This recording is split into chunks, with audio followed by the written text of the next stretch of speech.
So, hands up who came to the last one. I know you did. A few of you, yeah. So this is, maybe you're in a tender process and you now got a sort of chance to make your pitch, how to sort of get the best out of that.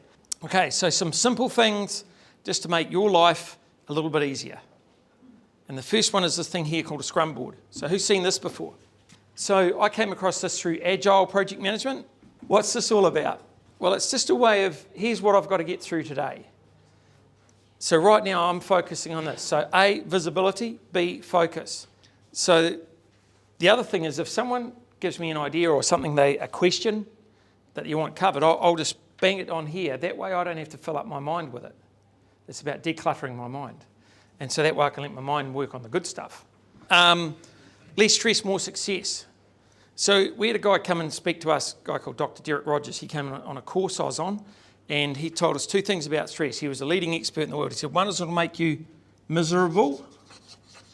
So you've got to write this down. And the other will make you die younger. So I'm just going to show you techniques and things like the scrum board, like a few of the others, that'll just hopefully take a bit of that stress out of your day to day. Good? So here's another phrase. You want to write this one down. Will it make the boat go faster? Did I invent that? No, I stole it like everything else I steal. But it was a Team New Zealand one way back when Peter Blake was involved. Will it make the boat go faster? As a business owner, if it's not going to make your boat go faster or smoother, forget it. So, free added value. So that can be something like 10 tips. Say with your lawn mowing business, like it's about maintenance, it's about proactive maintenance, right? So if you do this, then you're not going to have the thing falling down then, right? What's the goal of that? Show you know your stuff, but start to build up a bit of trust and rapport, okay? So then the next one is an easy entry product. Typically still reasonably low cost comparatively to your industry. Doesn't take up a lot of your time, but again, builds up credibility, builds up reputation, builds up the trust between you. Then you're into it. Now the core offering product. This is what you're really after. This is your core business. We're now making better money. And then the next one is spin-off products. So that might be higher value things that you could sell to this client. Like come up with, hey, what's causing your client headaches? What's keeping them awake at night? The other phrase is, who's got my client? Who's got them already? So some of you, it might be the Harvey Normans. If they're going and buying this blooming stuff, then they might need this to go with it, So I don't know. Who's got my client that I can tag onto? To me, and we've seen hundreds of people come and present to us. Just keep it simple. Don't overuse the glitz and glamour. I tend to, I'll go and present, Heather's seen me, you might have even seen me present to the councillors here. And everyone else has got all the PowerPoint, they probably spend a couple of days putting it all together. I spend about half an hour, I've got a flip chart like that, I come in and bang. But I say to them, councillors, if you don't mind, I'm just going to talk to a couple of flip charts. I know it's pretty low tech, a little bit old fashioned, but it's about speed, and I'm just trying to teach your staff here how to do things fast too. So today, it's just, I don't want to come across like a slick Harry salesman to you. I'm not going to be all glitz and glamour. I'm just going to keep it simple because today is really about us seeing if we like each other first, eh? How's that? Is it okay if I just do it this way? I could do the PowerPoint, I've got it here, but I think this is more important, don't you? What are they going to say? Yes, but what else does that do? Eh? Yeah, but what else does it do? Who's coming in next? Slick Harry. The big corporate, they've got all the glitz and glamour, the flash suits, bang, I've just shot them down out of the water as well. A big thing, I've put it last, but probably should have been first, be yourself. You've seen me for a bit now, right? This is me, this is who I am, this is what I'm like. I'm not trying to do anything different today. But be yourself. I have sent my team in to fail by getting them to go in and say things like I would have, and they just about got physically thrown out of the building. I would have got away with it, but they didn't. This thing here, the first one there, do you know how much money this cost me? $3 million to learn this line. $3 million. We had a contract that was worth $3 million, and in the debrief, they said, we were concerned about this. We'd lost it, right? This was that same project, the MAF one. We won phase 1, we lost phase 2.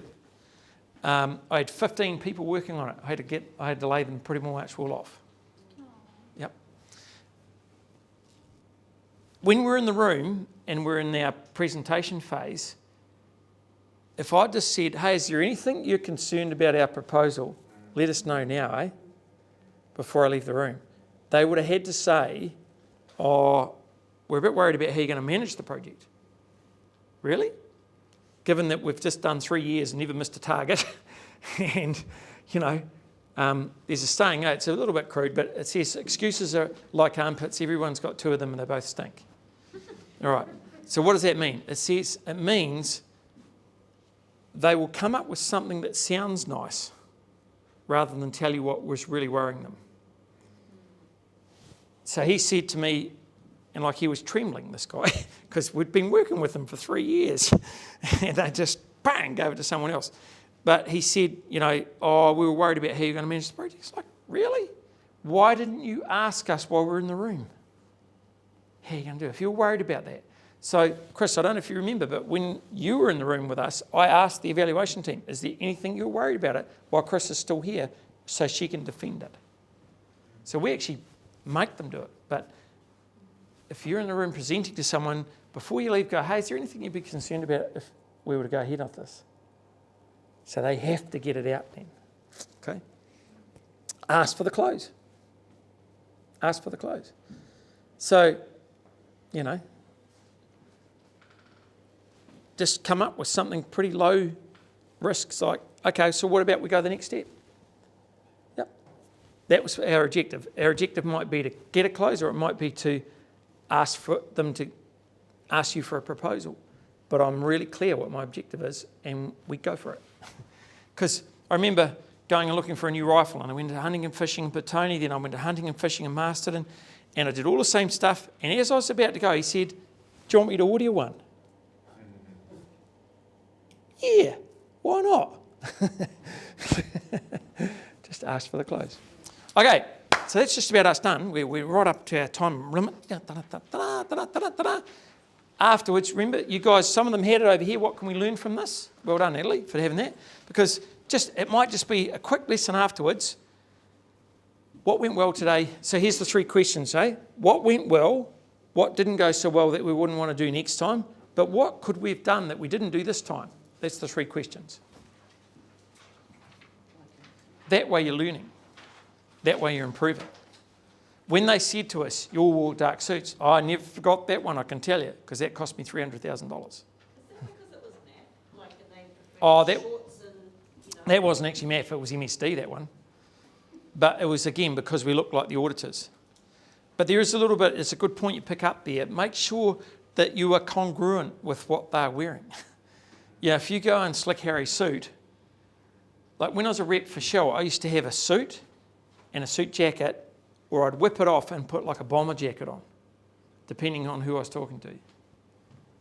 But if you go on and you... So what could you do if you got in there and you were overdressed? Say I walked in the room now and I was a bit overdressed, what could I do straight away? Yeah, well, I never wear a tie, but you could take your tie off, or you could even take my shoes off. I could roll those up, right? I could see those. They could see those big biceps of mine. It's like okay, so that's our workshop.